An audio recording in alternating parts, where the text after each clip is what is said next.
ignore this. Ignore it. I'm gonna try to do something different today. I'm gonna talk about writing out the storm.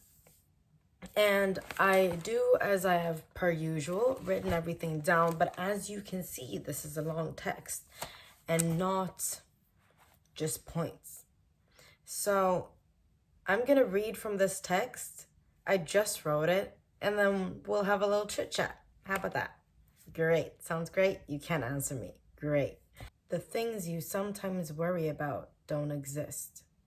You could worry about money, sitting comfortably on your couch with a belly full of nutritious food, recording a video on your phone, sitting on your ring light in your $1,200 a month apartment. You could worry about being unemployed on a Friday evening, working your last shift for the week. You could be worried about not knowing enough about a subject you enjoy whilst being halfway through a book with 3 more on hold. Most of the things you're worrying about don't exist. Cold walk home at night, but look how bright the stars are shining. Life is beautiful, wonderful, and filled with opportunities. Lost opportunity? There are 100 more to come. Time is fleeting, but not at the speed that you're perceiving it. You have lots of time. Read 5 pages from that book. Do 10 sit-ups when you're bored. Sleep early on a night where you have nothing else to do. And you will find time everywhere. You have to ride out the storm. I know that things are not always good. And for me, I'm realizing that it follows my cycle. So that could be something to look into. Whenever I'm in a period of doubt or worry or anxiety, my period comes like 2 weeks after that. So that's a lot to think about as well. Your hormones might be doing some of the work as well. My life at the moment is 50-50. It's 50% good and 50% bad. I don't choose to focus on the bad. There are so many things that I could be worried about, and I'm just not. Because why would I want to put my focus on something that might or might not happen in the future? Most things they're worrying about have already happened or don't exist because it hasn't happened yet. You are not a person who can predict the future. You can assume that things are going to happen, but you can't predict the future. So I could be worrying about a lot of things. And I don't want to even bring them up because it's not worth my time. Do you understand what I'm saying? It's not worth my time to bring up examples in my life that are not going well because they don't exist. They don't exist to me. All of these examples are places where I have worried and then learned to appreciate things. A cold walk home. I had to take the long way home, which means a longer walk in the cold. I didn't want to walk and watch TikTok at the same time because it's late at night and I'm a woman. I decided to put music on and have it pretty low so that I could hear anything if anything happened around me. And I noticed the stars. Just hang out, it's okay. And if you don't have time to exercise, then do 10 sit-ups when you're bored. And if you don't have time to, for example, me, I work full-time. I'm not studying, but I want to study and I want to learn more about the things that I'm interested in. So I don't have the time at home to read. But who told me that reading was supposed to be done at home? I have an hour to commute to work every day. Let's just read on the train. There's always a way. And there's so much time to be spent as well. Okay, I have to sleep 8 hours. So that's 24 minus 8. That's 16 hours. Okay, left. You sleep 8, there's 16 hours left of the day. I work 8 hours a day. So that's 8 hours a day.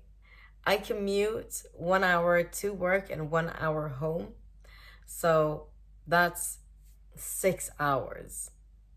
So if I want to wake up early and I want to have some time to spare in the evening, and this is how I put it, I have 3 hours extra in the morning and 3 hours when I get home. A lot of people might think that that's not a lot of time. That's 6 hours per day to spare. But that's still 6 hours per day to spare. If I wake up and I do some yoga and I make some breakfast and I'm listening to my favorite podcast and I'm eating, and then after I'm eating, I take a little break and I relax. And I don't know what I do. I don't do really much. Then I go and take a shower. I find an outfit that I want to wear. I put on the outfit, grab my book, and I'm out the door. And then on the right there, I read my book and I listen to my favorite playlist. And then I get to work and I work 8 hours. And that's a lot of productivity right there. And then I get home and I've already meal prepped my food. So it's just to heat it up and then it's done. And then I eat my food. And then I study a little bit. And then I record a video.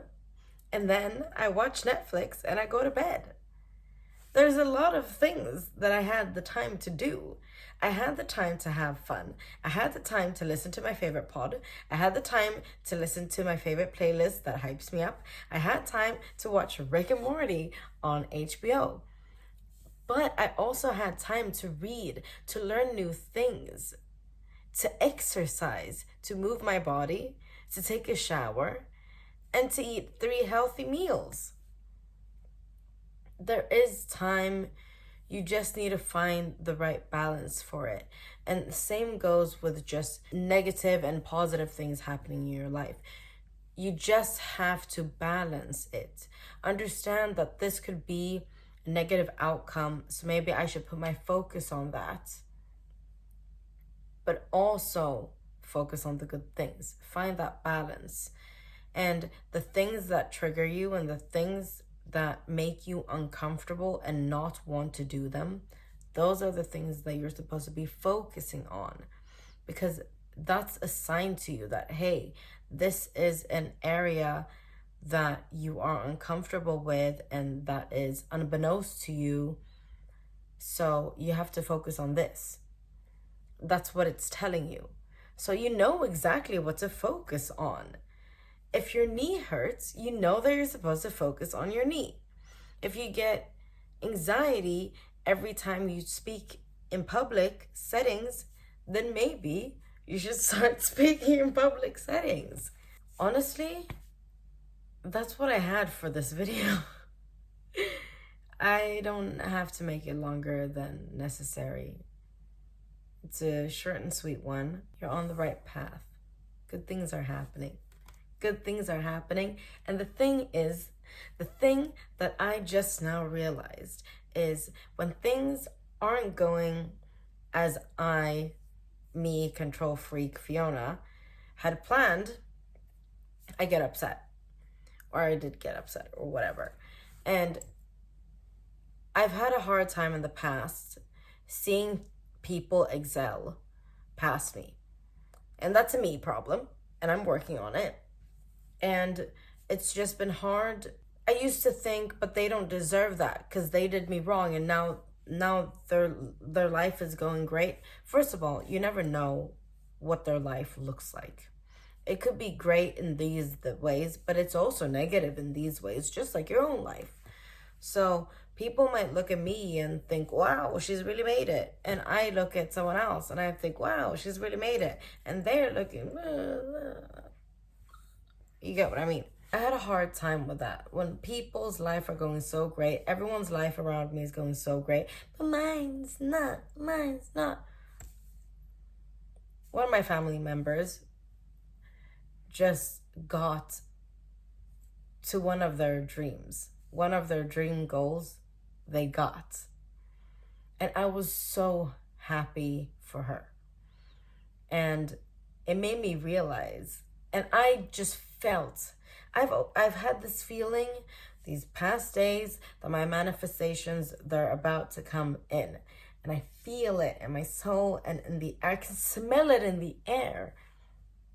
And when she texted me and told me the good news, it was like the good news happened to me as well. And it was like a sign that if good things are happening to the people around me, that means that good things are going to happen to me as well. And that's the mentality you have to have. You have to switch it. If good things are happening to everyone around you, then good things are going to happen to you as well. If you view it negatively, then you will only see the negative outcome. Don't think, oh no, everyone around me are succeeding and I am not. Think, oh Lord, everyone around me are succeeding. Now it's my turn. That's it. I love you guys so much. Kisses.